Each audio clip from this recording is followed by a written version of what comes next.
Today's Mercedes-Benz interview of the day brought to you by Mercedes-Benz. Mercedes-Benz has an SUV for you, whether it's the stylish GLC, the compact GLA, three-row GLS, or the GLE, GLC plug-in hybrids.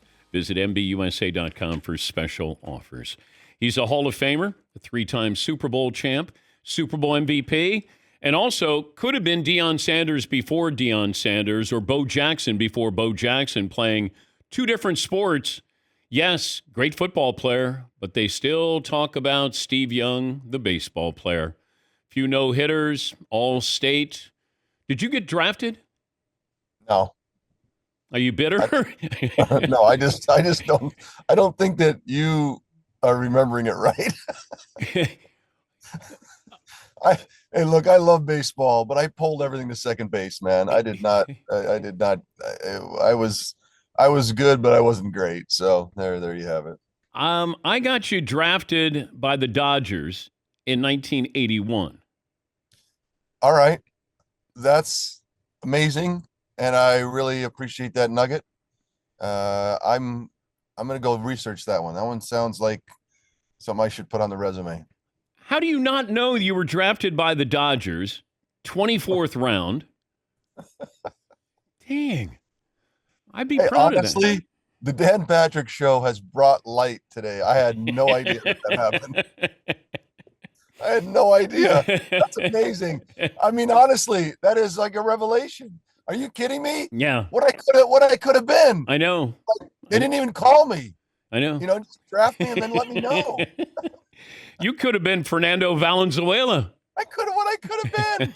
Oh, I could have gone the opposite way. If someone would have taught me how to go the opposite way, I could have been big. All right, what did we learn from the Niners Chiefs yesterday? I think, they both played about the same in some ways, but the game today, as I've told you 1,000 times, it's so wide open, and the prototype quarterback is the guy that jams it in the end zone somehow in some artistic way, just roaming around. And that's what Patrick Mahomes, 4 or 5 in the red zone. We were 1 and 10 in the third down, which, a third down in the red zone is when that's where it all happens.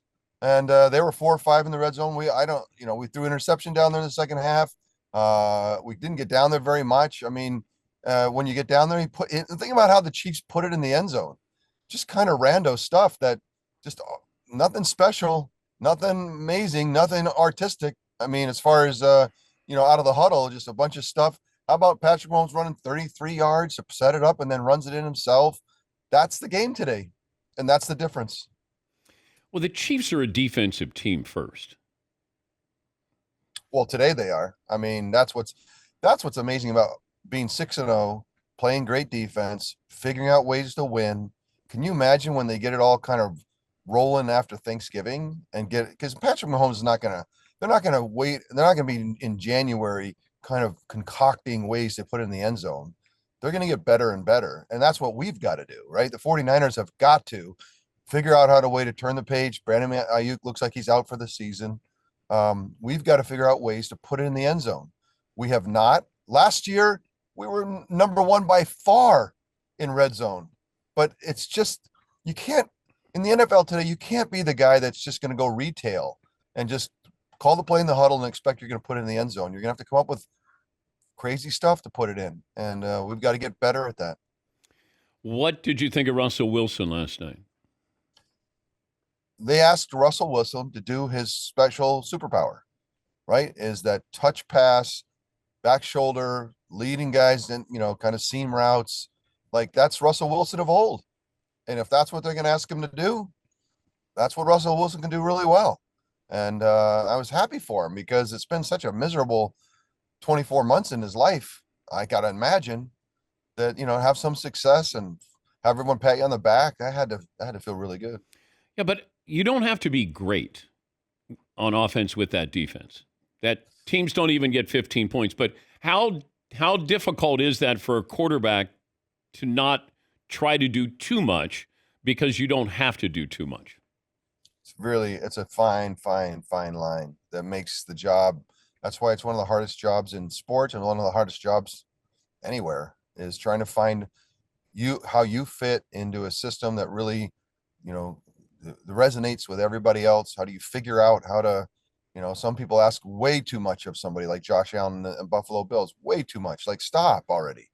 And then, Pittsburgh's going to ask a lot less.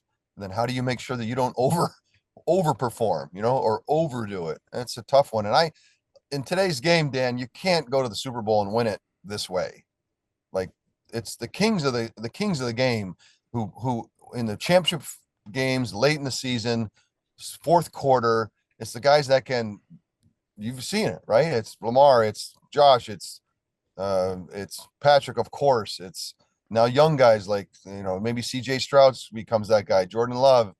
Those are the guys that are going to run the table in the Super Bowl, in the biggest games. And Pittsburgh, this is old school Pittsburgh Steelers. That's the game's changed. The rules changed. They changed defensive rules. It's the game 8 years ago is different. So yeah, old school Pittsburgh Steeler football, great. Just can't go the distance. I'm wondering that we see sometimes with baseball and other sports, there'll be teams that are built for the regular season. And then they get into the postseason. Exactly. And then you run into somebody and it's like they're built for the postseason, maybe not necessarily for the regular season. Like, super well said. Why is that? That like the Cowboys can have 13 wins, 3 consecutive years. They get into the postseason. The Chiefs feel like they're the opposite. Right. I don't care what their record is. I didn't care what New England's record was with Tom. Right. What is it about when you get to the postseason that you just play the way you play is a big advantage?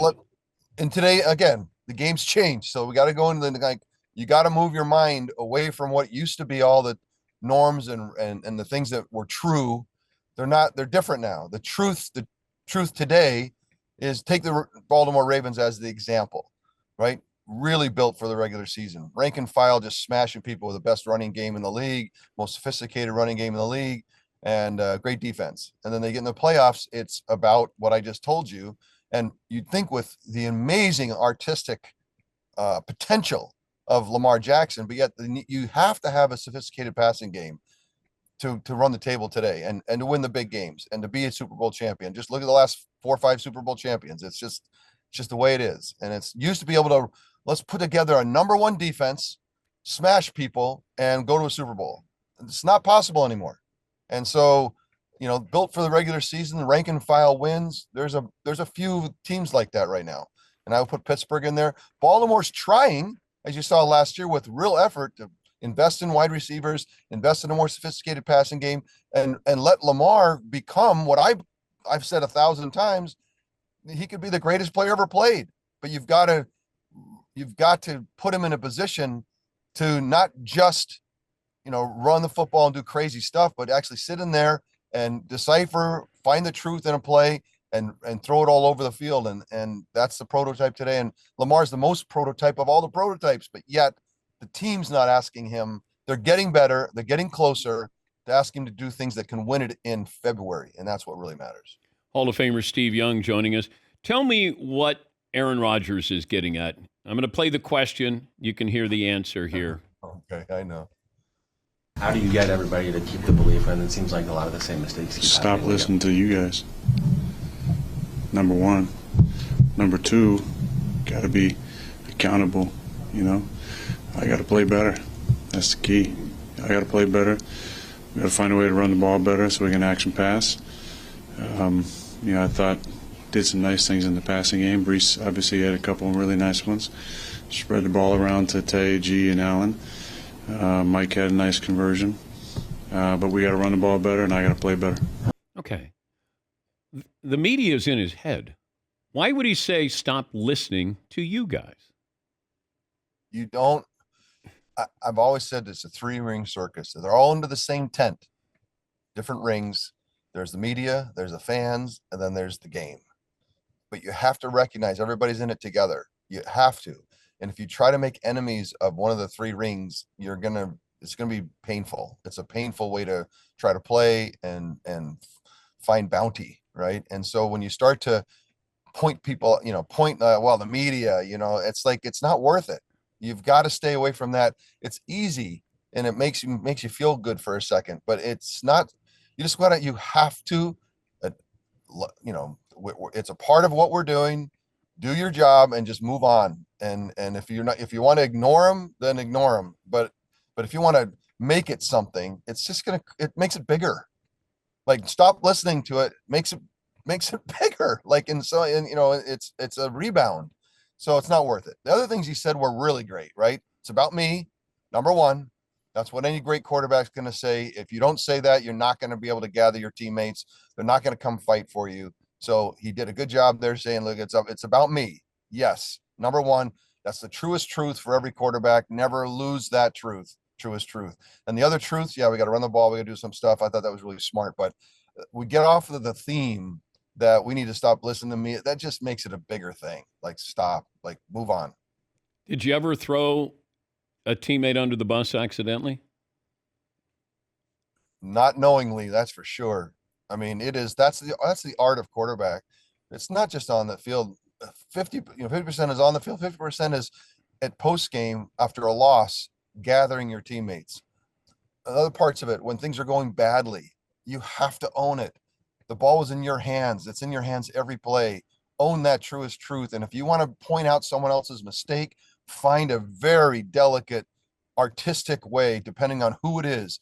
John Taylor, you could yell at. Jerry Rice, you had to kind of whisper to. Ben Jones, you could kick him in the butt. Like, you could do all kinds of different things for different people. You got to be smart about it, because you lose people fast. Wait, you had to whisper to Jerry? He whispered to Jerry. Well, for instance, hey, Jerry, maybe cut that one a little shorter. Just, I don't know, maybe give it a thought, and we'll time that up a little bit better. But even that, I said that a little loud right there. I think you just whisper in the ear right there. Maybe you just, and then just think about it. Just think, consider it a possibility, but and then Jerry's like, yeah, maybe I'll do that. What a luxury to have every time you broke huddle, and all of a sudden you got Jerry out there. Can I tell you one? I don't know. This is a quick story I need to tell. Post Super Bowl, day after, everyone's left. Everyone's all over the world by the end of the parade. They're gone. The next day, I got nothing to do. I'm single. I go down there to clean out the locker, hot tub, whatever. I can't get in. Pounding on the doors. Security guard finally comes to the door. What are you doing, man? No one's here. I'm like, I just want to hang out a little bit, check it out, just, relish in the moment. We just won the Super Bowl, whatever. And I go out the back, the field's in the back, Dan. You've been to our facility, the 49ers. In the back corner, there's a guy running. And I'm looking, I'm like, who is that? He's like, he's running routes. He's like, it's freaking Jerry. Like, nobody's there.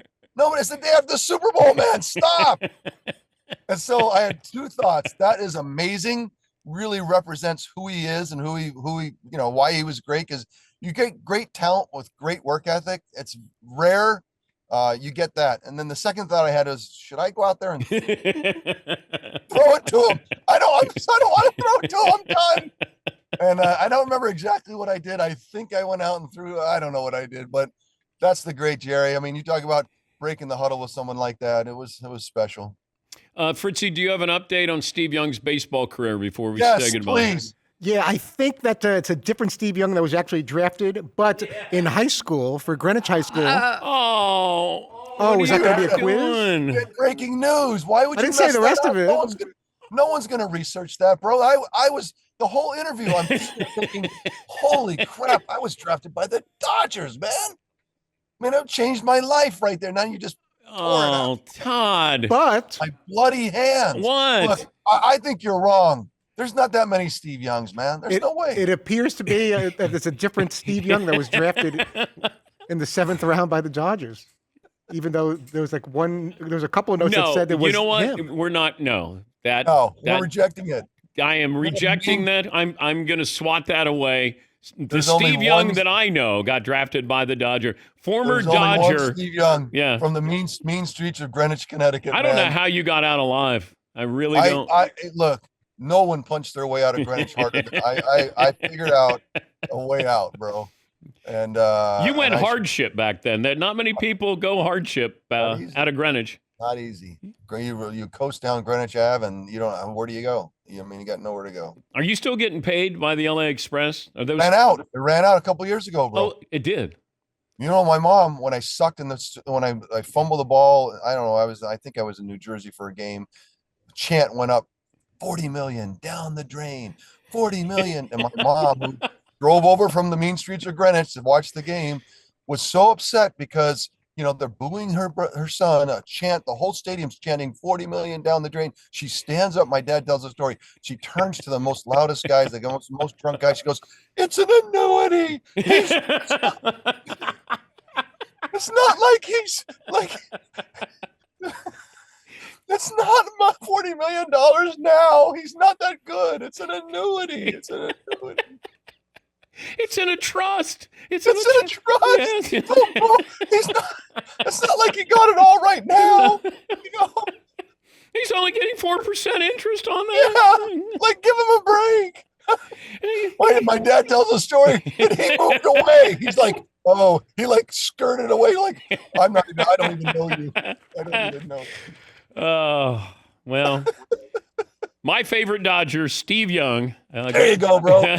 We're going down, and we're going to the World Series, man. Yeah, your Dodgers. Another championship. Oh, you're the best. Another pelt. Yeah, another championship. You did it. Great to talk to you. Thanks as always. Another chip. That'll go, Dad. Hey, you made my day, my week, my month, bro. And Todd, forget you, man. We're done with you. Yeah, that was a buzzkill there. That's Steve Young, Hall of Famer, drafted by the Dodgers. Our best and worst of the weekend after this.